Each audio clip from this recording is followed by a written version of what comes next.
الحمد لله وكفى والصلاة والسلام على نبي المصطفى وعلى آله وصحبه ومن وفى وبعد. Ma'asyiral muslimin wal muslimat rahimakumullah. Memuji Allah Subhanahu wa taala seluruh nikmat kepada kita semua, khususnya nikmat yang besar dan agung, nikmat iman, umat Islam yang Allah senantiasa anugerahkan kepada kita sampai dengan detik ini. Salawat dan salam senantiasa tercurah sampaikan kepada Nabi besar kita Muhammad sallallahu alaihi wasallam dan kepada sanak keluarganya, seluruh sahabatnya dan umatnya yang senantiasa menghidupkan sunnahnya. Ma'asyiral muslimin wal muslimat rahimakumullah. Tidak lama lagi kita akan memasuki bulan Ramadan. Maka kami mau ganti sejenak pembahasan yang sebenarnya ada pembahasan tentang adab hafal Quran. Maka kita ganti dengan terhib Ramadan atau istidad Ramadan, istidad di istiqbal Ramadan, bersiap untuk menyambut bulan Ramadan al-Mubarak yang penuh berkah ini. Maka kami berikan judul dan tema dengan bila ini Ramadan terakhirku. Tapi ikhwani rahimakumullah, kalau kita lihat umur kita ini umur yang sangat singkat. Kita ini umat yang umurnya pendek, jasadnya lebih lemah daripada umat sebelumnya. Lebih pendek usianya, lebih lemah jasadnya. Sehingga Allah Subhanahu wa taala seringkali memberikan bahasa kita bonus untuk umat Muhammad. Di antara bonusnya tersebut adalah adanya bulan Ramadan. Bulan Ramadan ini adalah bulan yang menghimpun banyak pahala. Bukan hanya ampunan, pahalanya luar biasa. Bahkan puasa sendiri tidak disebutkan persentase pahalanya. Hanya Allah menyebutkan wa ana ajzi bihi. Aku yang akan membahasnya langsung. Lalu kemudian puasa itu adalah pusatnya kesabaran. Sabar dengan tiga jenisnya. Sabar dalam mengerjakan ketaatan. Sabar dalam menahan dari gangguan dalam ketaatan. Sabar dari bermaksiat. Itu semua terkandung dalam puasa Ramadan. Dan sabar itu pahalanya bighairi hisab. Innama yuwaffas sabirun ajrahum bighairi hisab. Orang yang sabar itu pahalanya tidak ada perhitungannya. Jadi Masya Allah, ini Ramadan ini hariannya adalah tumpukan pahala, bahkan gunung pahala yang Allah siapkan untuk setiap orang mukmin dari umat Muhammad SAW yang tidak pernah ada di masa sebelumnya. Dulu mereka ada puasa, sebagaimana dalam surah Al-Baqarah 183, yang alladzina amanu kutiba alaikumusiyam kama kutiba alal ladzina min qablikum wa beriman, diwajibkan atas kalian puasa sebagaimana telah diwajibkan atas orang sebelum kalian. Tapi mereka tidak punya puasa Ramadan, bukan puasa Ramadan. Walau juga mereka tidak memiliki di bulan Ramadannya malam yang lebih baik daripada 1000 bulan Lailatul Qadar. Ini hanya pada umat Muhammad Sallallahu Alaihi Wasallam. Maka ini adalah keberuntungan. Kalau kita hitung usia kita ini, nggak akan cukup untuk mengumpulkan pahala yang menyaingi usia panjangnya orang-orang terdahulu yang soleh, yang pahalanya dengan panjang usianya banyak. Kita sudah singkat usianya, apalagi diketarai dengan banyak kesalahan, kelalaian, tidak maksimal kalau mengajarkan ketaatan, tidak dengan kemaksimalan, tidak dengan kekhusyuan. Jadi kita perlu yang namanya kemurahan atau rahmat Allah Subhanahu karunia tambahan, dan karunia tersebut adalah Ramadan. Kalau kita hitung usia manusia umat Muhammad itu antara ma baina sittina ila sab'in wa aqalluhum man yajuzu dzalik. A'mar ummati, usia umat Muhammad SAW itu antara 60 sampai 70 tahun, lebih sedikit yang mampu melewati ya 70 tahun. Sedikit lebih sedikit jumlahnya. Itu adalah kisaran usia pada umumnya. Kita tidak menafikan ada yang meninggal lebih cepat, ada yang meninggal karena sakitnya. Ya, jadi tidak sampai pada usia umumnya dia sudah tidak ada. Mas muslimin, kalau seandainya saja 60 sampai 70 tahun, berapa lama 60-70 tahun itu? Kalau kita ingin bagaimana Allah Subhanahu wa taala memperbandingkan usia dunia dengan usia akhirat, maka kita dapati usia dunia kita itu sangatlah sebentar. Perhatikan, kalau seandainya Allah mengatakan wa inna yawman 'inda rabbika ka'alfi sanatin mimma ta'udun, satu harinya 1000 tahun. Oke. Berarti ya, satu hari di akhirat, 24 jamnya akhirat itu 1000 tahun dunia. Berarti satu tahunnya dunia berapa jamnya akhirat? Maka bagikan saja ya, 24 bagi 1000, maka 0,024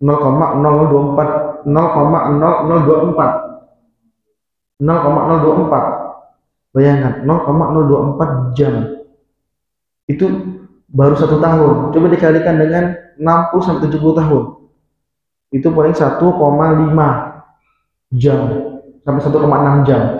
Jadi 0, jam 60 sampai 70 tahun itu sekitaran 1,5 jam. Itu amal usaha apa yang akan dibesarkan pahalanya di waktu dan kesempatan sesingkat 1 zaman untuk umat Muhammad.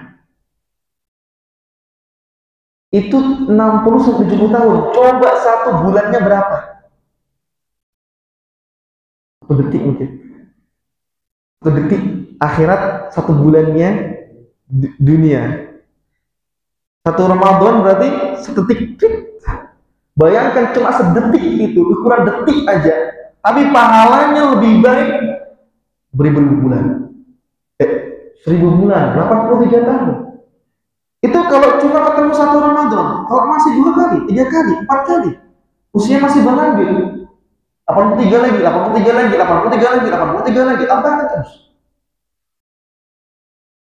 Jadi maksudnya, kalau kita lihat Ramadan itu dengan kacamata yang benar, kita nggak akan sia-siakan.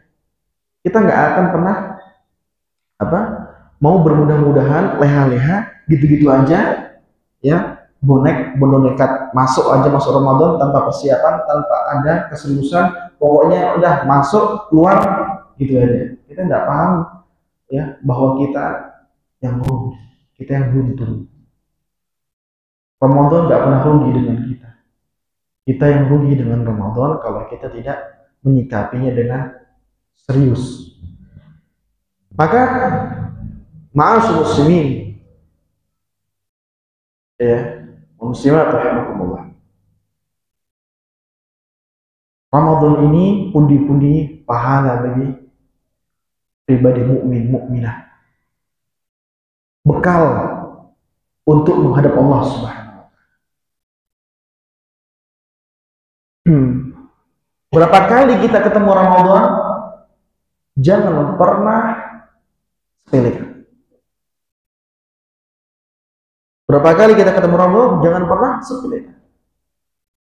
Karena dalam sebuah hadis, ya, diceritakan, ini hadis ya dari Talhah bin Ubaidillah. Panjang hadis yang dibacakan saja. So, kita ambil pelajaran di sini. Hadis dari Talhah bin Ubaidillah. Hadis ini diriwayatkan Ibnu Majah, Imam Ahmad, Sahih Al-Albani rahimahullah. Anna rajulain min balighin qadima ala Rasulullah SAW. Bahwa ada dua laki-laki dari kabilah Bali mendatangi Rasulullah SAW. Wa kana Islamul jami'an. Mereka mendatangi Rasulullah SAW untuk mengumumkan Islam keduanya. Keduanya bersama-sama bertemu Rasulullah SAW untuk mengumumkan Islamnya secara bersamaan. Kedua-duanya sekaligus. Bahkan ahaduma, hanya saja beda antara mereka berdua. Yang pertama, si A asyaddu ijtihadan lil akhar.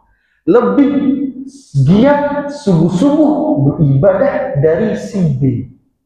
Itu bedanya. Kalau masalah Islamnya bareng, bersamaan. Tapi perbedaan yang muncul tampak setelah dia masuk Islam, A lebih sungguh-sungguh ibadahnya daripada si B. Karena sungguh-sungguhnya si A beribadah, faghazal al-mustahid minhum mafastushida. Maka si A ikut perang. Jadi dia masuk Islam, di tahun itu dia ikut perang. Karena sungguh-sungguhnya sangat tidak bisa dibatasi, tak terbendung. Ada kesempatan perang, walaupun itu tahun di mana dia baru masuk Islam. Luar biasa. Karena jihad ini bukan ibadah sepele. Jihad ini mengorbankan jiwa. Jihad ini mengorbankan harta, mengorbankan apa lagi? Keluarga. Semua seakan-akan itu ya diserahkan oleh Allah Subhanahu. Dia maju hanya antara dua, ya, meninggal sebagai seorang syahid atau kemudian pulang ya dengan membawa ghanimah hasil peperangan. Itu pun dengan tubuh penuh luka dan seterusnya. Kadang ada yang cacat, ada yang buntung tangannya. Yang jelas, apakah kembali kemudian hartanya, apakah kembali kemudian jiwanya sudah terputus, terpotong oleh sabetan pedang, apakah itu semua tidak ada jaminan. Pokoknya dia lillah, berangkat. Karena Rasulullah SAW mengumumkan dan diberi kesempatan untuk boleh ikut, siapa yang ikut? Dia masuk dan dia fastushida, terbunuh di medan peperangan, mati syahid. Syahid betul ini. Fastushida.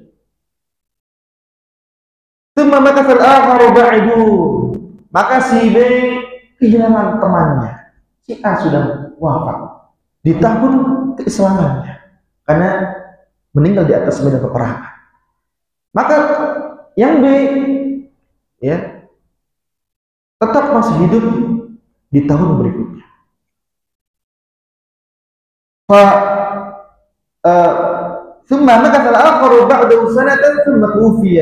Hanya saja takdir Allah Subhanahu wa taala menetapkan bahwa si B tahun itu hidup, tahun berikutnya wufia, meninggal dunia. Ya. Ba'da sanah summa tufiya. Jadi si B ini hidup setahun setelah meninggalnya si A, lalu meninggal dunia juga. Tapi nggak disebutkan meninggalnya karena apa, di mana.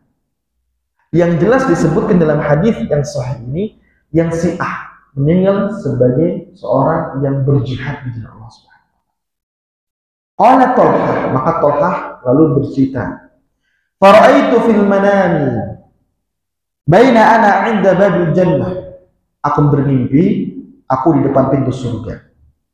Idza ana bihima, ketika aku kemudian bertemu dengan kedua orang yang aku ceritakan tadi, si A dan si B di surga.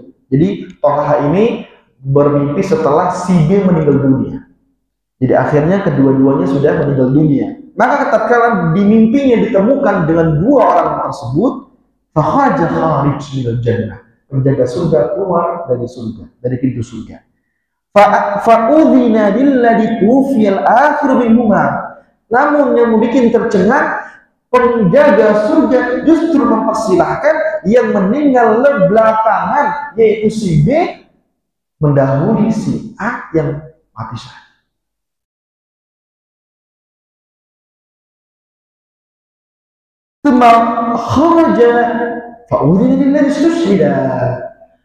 Setelah mempersilahkan masuk dan menghantarkan masuk ke dalam si B, maka penjaga surga kembali keluar memanggil untuk si A. Udzina lillahi tusyhida, dipersilahkanlah juga si A sang mujahid fisabilillah yang meninggal mati syahid. Semaraja ilayya, lalu kemudian penjaga surga tersebut kemudian kembali keluar dari pintu surga dan menghadap ke arah. Faqal, lalu dia mengatakan, irji' fa innaka lam ya'nilaka ba'du, pulanglah, belum saatnya kan. Nah, memang Toha belum meninggal, baru mimpi. Fa asbaha Talhatu yuhaddisu bihi an-nasa fa'ajibu lidzalik. Maka pada harinya Toha tidak bisa menahan lisannya untuk tidak bercerita. Ini merasakan sesuatu yang membuat dia juga terkejut-kejut. Fa'ajibun nas, manusia yang dengarnya pun heran-heran, terheran-heran. Fabalagha dzalika Rasulullah sallallahu alaihi wasallam wa hadathuhu al-hadits. Maka dia pun ya, fabalagha dzalika, maka berita itu pun sampai kepada Rasulullah SAW. Lalu kemudian manusia atau para sahabat, maksudnya manusia di saat itu adalah para sahabat, menceritakan kisah sebenarnya kepada Rasul. Faqal, ketika para sahabat selesai berkisah lalu menampakkan wajah keanehan, ya, maka Rasul mengatakan, min ayyi dzalika ta'jalun, apa yang membuat kalian aneh? Kenapa kayak heran gitu kalian?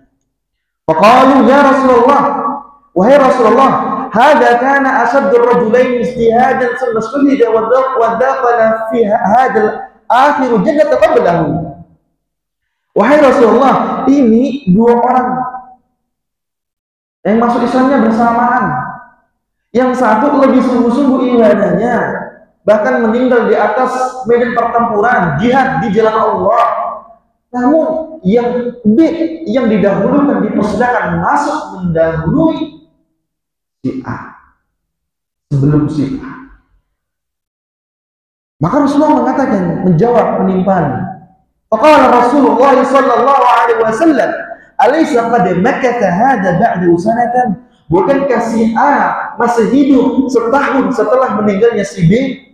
Bukankah si B masih hidup setahun setelah meninggalnya si A? Maka mereka mengatakan, para sahabat, bala, benar. Qal wa adraka Ramadan, artinya dia bertemu Ramadan. Sementara si A karena lebih dahulu jihad tidak bertemu Ramadan di tahun itu. Sementara si B bertemu dengan Ramadan. Fasal, lalu di Ramadan dia sholat, dia puasa. Wasalla, dia sholat di Ramadan.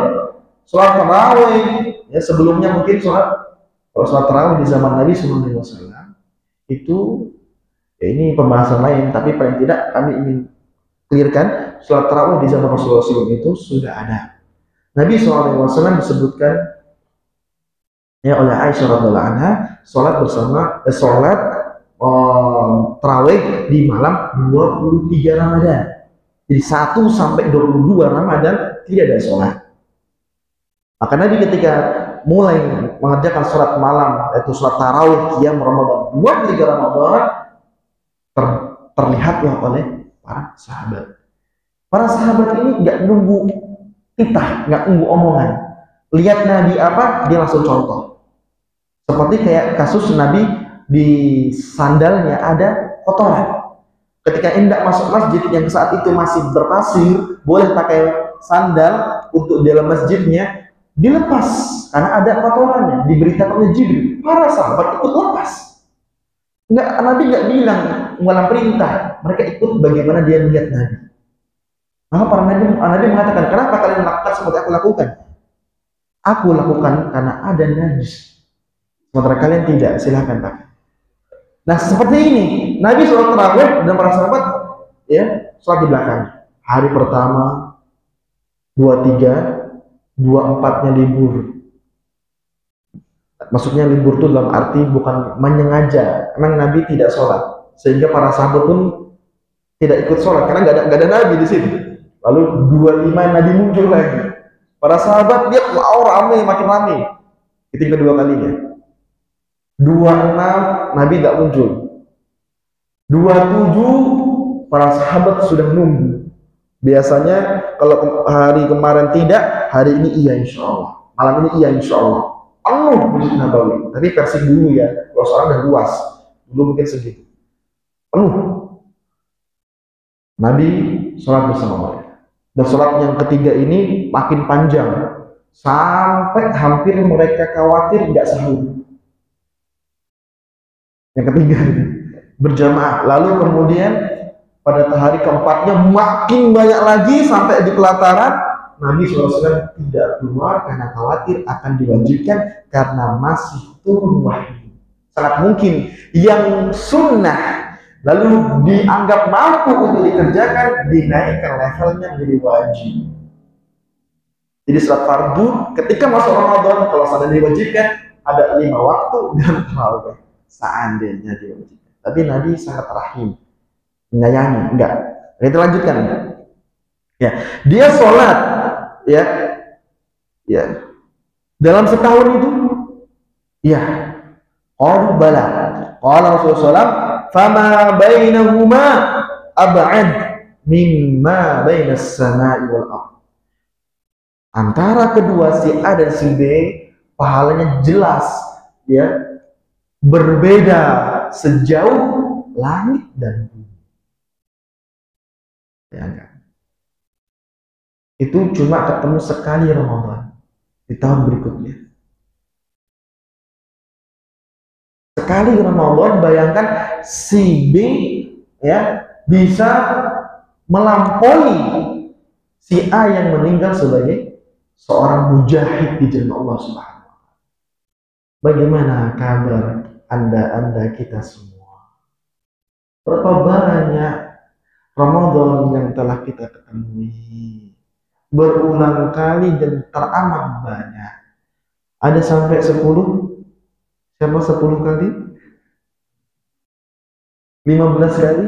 20 kali? 30 kali? 40 kali? Apakah memang Ramadan yang kita ketemukan yang lebih dari sekali itu sekualitas daripada si B yang disebutkan bisa mengungguli pahala seorang mujahid fisabilillah? Kata para ulama, mengapa bisa diungguli? Ini jihadnya besar loh pahalanya. Jihad itu dirwatu sanamil Islam, puncaknya ibadah dalam keislaman. Karena semuanya tumpah di sini. Luar biasa. Mengorbankan jiwanya demi meninggikan kalimat Allah itu. Kalau sekarang kan sulit. Nah, masalahnya, perhatikan, jihad ini besar, ibadah yang agung.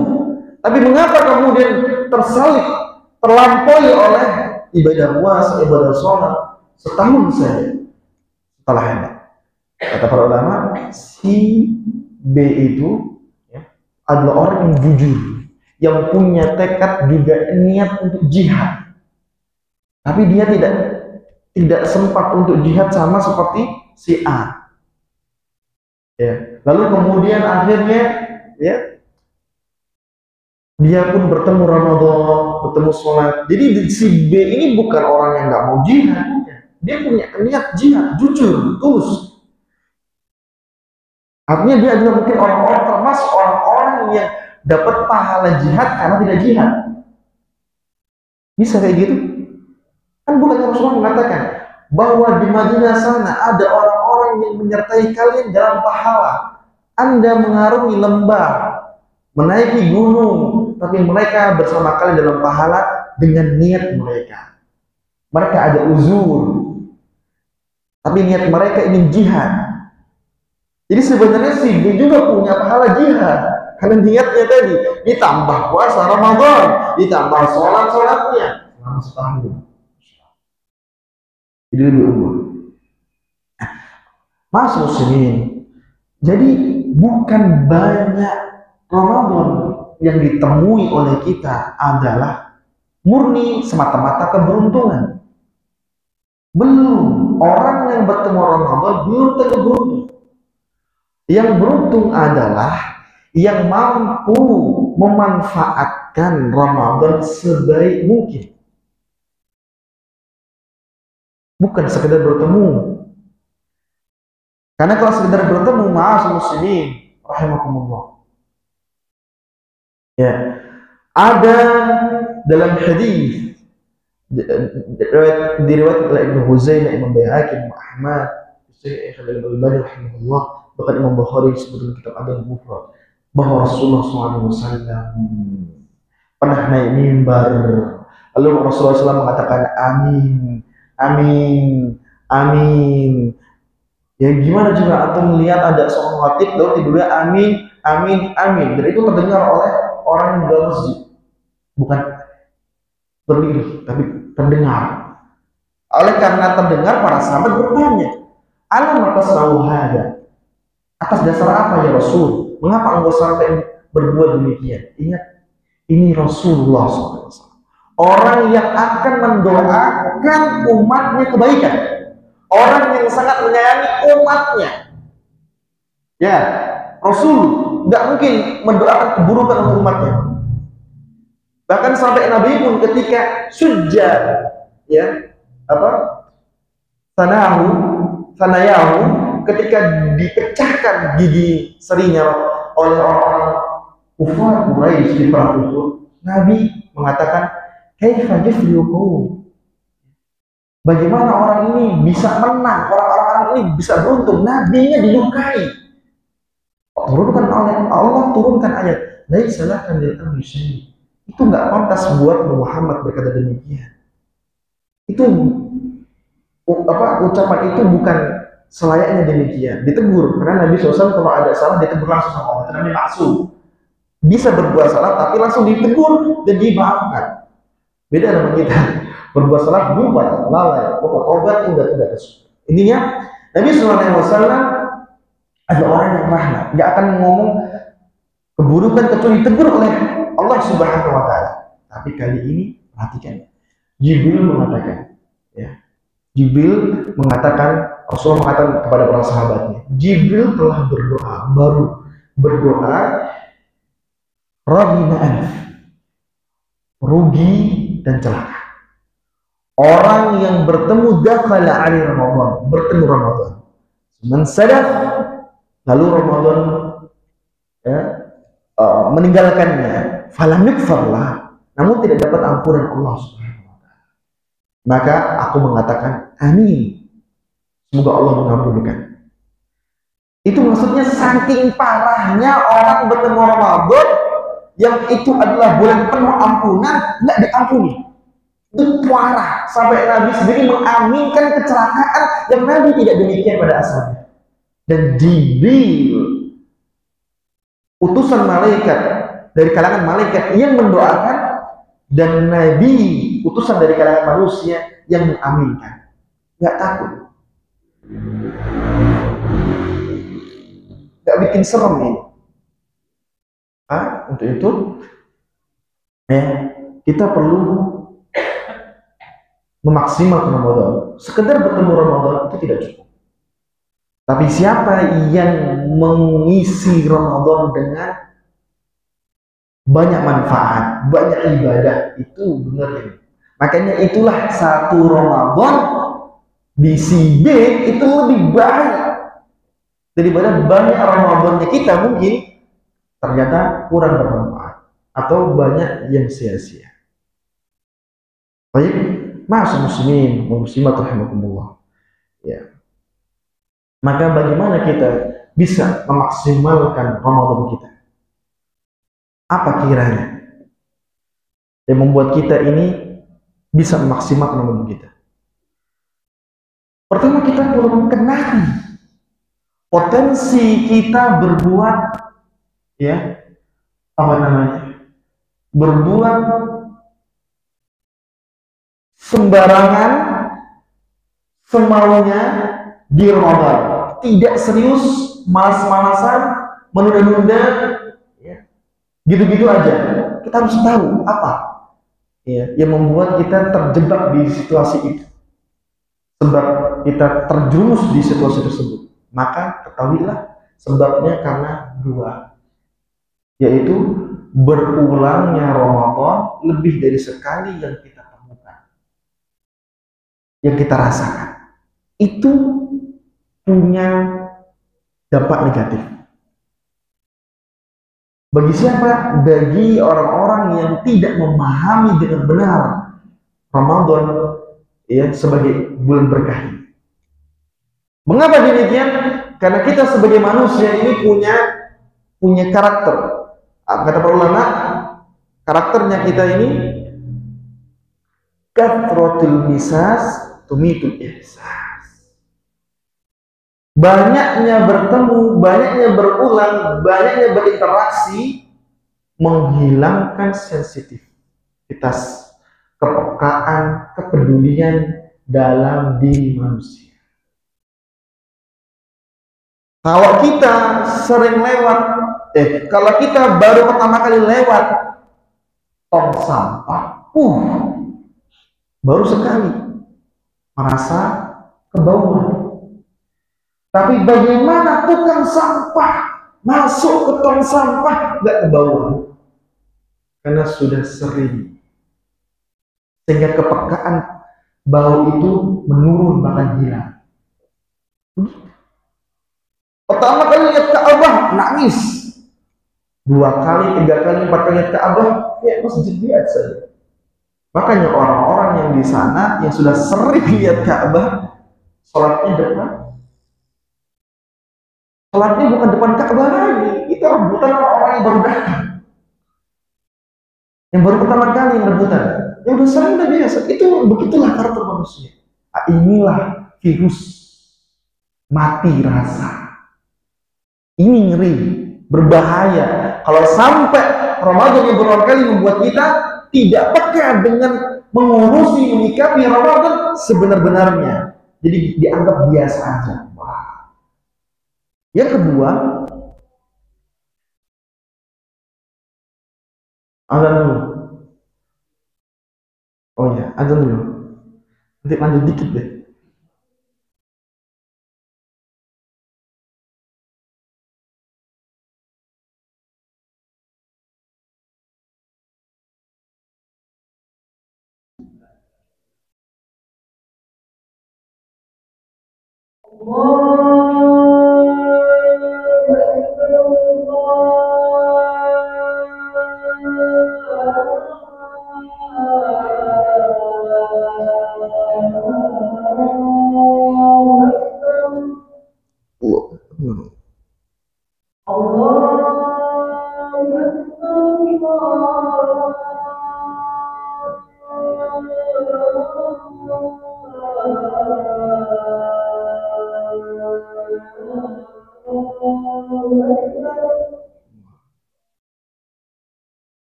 Baik. Jadi tadi yang pertama itu adalah virus mati rasa. Karena sering berulangnya Ramadan membuat kita menurun kepekaan, menurun kepedulian sehingga menganggap Ramadan biasa aja. Itu tolong diperhatikan. Jadi kalau kita sudah merasakan ada bibit-bibit semacam itu, maka nanti obatnya di akhir kami sebutkan. Yang kedua, itu adalah karena berulangnya Ramadan. Tahun kemarin ketemu Ramadan sampai selesai. Ini sudah berdekat Ramadan dan masih hidup. Ya, artinya ada lalu kemudian anggapan karena dia sudah berulang kali ini Ramadan kesekian kalinya. Anggapan itu muncul ya karena berulangnya Ramadan membuat dia punya anggapan ini. Apa itu? Anggapan panjang usia. Panjang usia. Maksudnya apa? Bahwa dia merasa akan ketemu dengan Ramadan ini. Dan bahkan di saat di Ramadan nanti dia juga sudah punya panjang usia bahwa nanti dia akan ketemu Ramadan lagi karena memang sebelumnya kayak gitu-gitu. Ketemu lagi Ramadan akan datang lagi. Akhirnya apa? Dia karena punya anggapan yang keliru, ini keliru. Tidak serius beribadah. Kenapa? Nantilah diperbaiki di Ramadan akan datang. Nanti aku kerjakan di Ramadan depannya. Karena ada anggapan panjang usia akan ketemu Ramadan tahun depan, maka dia pun akhirnya tidak maksimal di Ramadan sekarang, di tahun ini. Kenapa? Nantilah aku perbaiki di Ramadan depannya. Aku nanti kerjakan di Ramadan tahun depannya. Dia masih punya anggapan bisa mengerjakan di Ramadan tahun depannya. Inilah anggapan yang keliru, yang membuat bermalas-malasan. Karena membuat akhirnya menunda-nunda untuk ibadah. Lalu biasa-biasa aja dengan Ramadan. Toh nanti ketemu lagi Ramadan depan. Ini virus kedua kita bilang seperti itu. Ya, virus GR. Ya apa GR? Ya. Maka maaf muslimin, tidakkah kita memikirkan kemungkinan? Kita ini harus sedikit sadar diri. Semua itu ada kemungkinan. Pertama, tidakkah kemungkinan ya tidak ditakdirkan berjumpa dengan Ramadan yang tinggal beberapa hari ini? Mungkin kan? Mungkin berapa hari lagi? Sampai ini Ramadan. Atau berjumpa dengan Ramadan tahun ini tapi tidak menyelesaikannya sampai akhir karena meninggal dunia, mungkin kan? Atau dia berjumpa dengan Ramadan tahun ini dan menyelesaikan Ramadan tahun ini, namun di tahun berikutnya dia meninggal dunia sehingga tidak menemukan Ramadan tahun depan, mungkin kan? Atau Allah Subhanahu wa ta'ala takdirkan untuk dia panjang usianya, dia temukan Ramadan tahun ini, tahun depan, tahun berikutnya, mungkin kan? Jangan pilih nomor 4. Pilih kemungkinan yang paling kecil, yang paling nihil, nomor 1.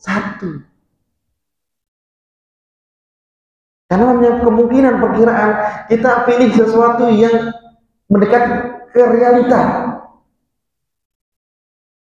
yang sangat besar bahayanya untuk dihindari.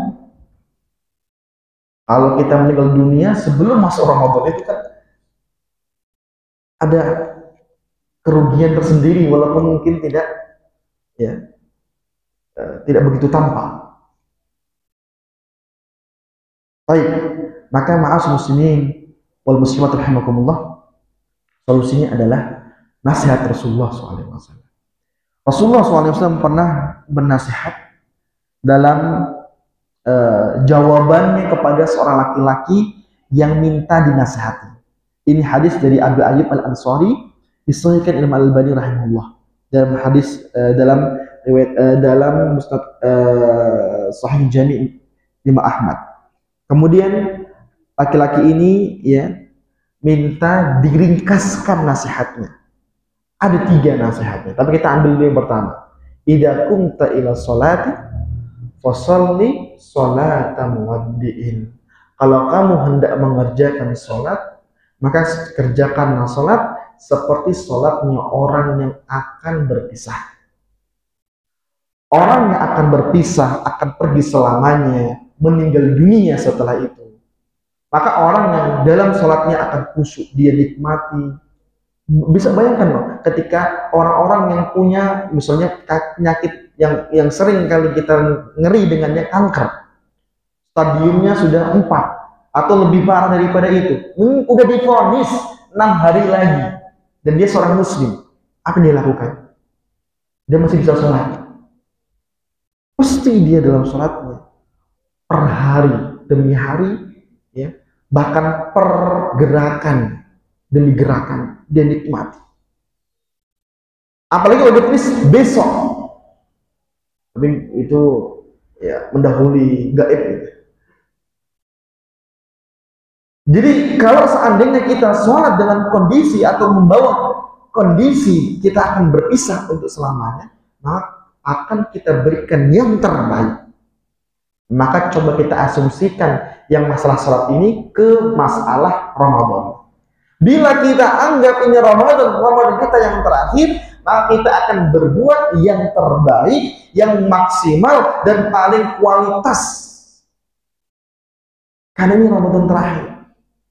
Dan ini kemungkinan yang besar buruknya yang harus kita ambil untuk kita tutupi kekurangan tersebut, kita kejar kekurangan tersebut, kita maksimalkan Ramadan tersebut. Maka inilah nasihat Rasulullah SAW, ya, agar kita mengerjakan Ramadan ini seakan-akan ini Ramadan yang terakhir. Baik. Maka tidaklah seseorang bisa maksimal dalam Ramadan ini kecuali dia melakukan minimal 6. Dan yang paling pertama, selalu diliputi kesadaran bagaimana jika ini Ramadan terakhir baginya. Gak ada yang lain. Cuma itu yang membuat kita khusyuk. Karena kita punya masalah. Apa masalahnya? Terus menerus bertemu Ramadan. Ada 2 virus. Virus mati rasa, virus GR. Itu sembuhnya 2 virus ini insya Allah, dengan izin Allah, dengan ini. Bagaimana kita selalu diliputi kesadaran jika ini Ramadan terakhir bagi kita. Baik, ma'asyiral muslimin ya wal muslimat rahimakumullah. Jadi itulah yang namanya kesempatan yang emas yang perlu kita maksimalkan, yaitu adalah tahun ini. Baik. Apalagi kita melihat yang namanya ajal, kematian, ya, dia adalah sosok yang tiba tanpa aba-aba, tanpa ada pengumuman, tanpa ada permisi. Ya. Maka jangan pernah kita menyangka bahwa umur kita masih panjang. Karena ada orang yang sehat, tiba-tiba tiada. Dan ada orang yang sakit, ternyata sampai sekarang masih bisa menghirup udara. Tidak ada yang bisa menjamin kondisi sehat atau sakit. Terjamin kehidupan tidak pernah didapatkan. Karena ajal itu likulli ummatin ajal. Setiap umat manusia mempunyai ajal, batas waktu. Masing-masing kita punya batas waktu. Jika ajalnya tiba, maka tidak dapat meminta penundaan sesaat pun, dan begitu pula tidak dapat meminta percepatan. La yastakhiruna sa'atan wa la yastaqdimun. Maka ma'asyiral muslimin wal muslimat rahimakumullah, itulah yang dapat kami sampaikan. Mudah-mudahan kita berpuasa nanti dengan maksimal, dengan penuh apa? Dengan penuh keseriusan, penuh kesadaran bahwa Ramadan ini Ramadan terakhir. Kemudian usahakan untuk terus naik level, ya. Maksudnya supaya kita itu mengejar, meningkatkan apanya? Ya, semangat ibadah kita. Level dalam puasa itu, kalau kita ringkas itu ada minimal 3. Pertama, orang yang puasa hanya menahan makan dan minumnya. Ya, jadi dia menahan, dia pokoknya puasa sekedar nggak batal gitu aja. Entah dia mau tidur terus, mau main terus, mau tiba-tiba buka. Tiba-tiba Idul Fitri. Gitu dia pokoknya. Tuh, ini yang pertama. Kalau kita sudah lepas dari ini, naik. Level 2 berarti itu adalah orang-orang yang ketika berpuasa dia menjaga perutnya dan kemaluannya dan seluruh anggota badannya dari dosa, dari pembatal puasa dan pahala puasa. Nah, ini kayaknya kita ini berombak-ambing di sini nih, karena ini sulit nih. Perkara ini udah sulit nih.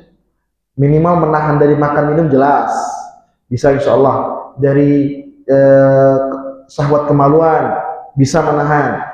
Anggota badan, mata untuk ditundukkan pandangannya, telinga untuk tidak mendengar kecuali yang baik-baik, tangan, kemudian kaki, fisik lah pokoknya anggota badan kita.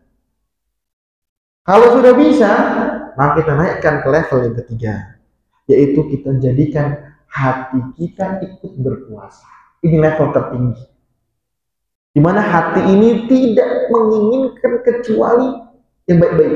Yang buruk-buruk ditahan, puasa dulu. Karena tidaklah tangan kita, mata kita, anggota badan tubuh kita berbuat keburukan kecuali hatinya telah menginginkan keburukan lebih dahulu. Jadi kalau hati ini di-drop lebih awal, maka tidaklah muncul kecuali anggota badan yang berbuat kebaikan. Tapi nggak mudah, sulit, karena ini mainnya main perasaan. Ini mainnya apa? Mainnya ini main hati. Hati ini bukan kendali kita, ada di tubuh kita tapi bukan kendali kita. Yuqallibullahu kaifa yasha. Allah bolak-balikan sesuai Allah kehendaki. Lah jadi gimana Ustaz? Kita nggak punya kuat, kita perlu mendisiplinkan sesuatu yang kita kendalikan. Bukan berarti ya ketika Allah Subhanahu wa taala membolak-balikkan hati tanpa sebab, kitanya apakah kita memakmurkan hati tersebut ya dengan tauhid, dengan keikhlasan, dengan membersihkannya dari penyakit hati, membersihkan dari dosa-dosa hati. Itu tergantung kita, itu ada sebab-sebabnya. Siapa yang lebih besar unsur ya kotorannya dalam hatinya, maka hatinya akan goyang, condong, miring ke hal-hal niatan-niatan yang tidak baik, niatan yang buruk, niatan yang bermaksiat. Allah Subhanahu wa taala ya memberikan sebab, dan sebab itu yang kita yang lakukan. Maka kita pun harus ya sadar diri untuk memanage, memperhatikan hati kita. Ya, hati-hati dari riya. Puasa karena Allah, jangan puasa karena tidak enak, karena puasa ini sudah balik, nggak puasa malu aku. Sayang sekali. Karena puasa ini kalau mau disebut puasa harus ikhlas. Kalau enggak, bukan puasa. Definisi puasa itu taqarruban, bila niatnya ikhlas. Kalau sekalipun sama ya, nggak makan, nggak minum sampai maghrib, tapi niatnya untuk diet, bukan puasa. Niatnya karena tidak enak, bukan puasa. Maka ini sangat disayangkan. Bila taufiq Nabi Muhammadin wasallam, mudah-mudahan kita semua paham akan masalah ini, ya, dan bermanfaat buat kita nanti bekal Ramadan akan datang insyaallah.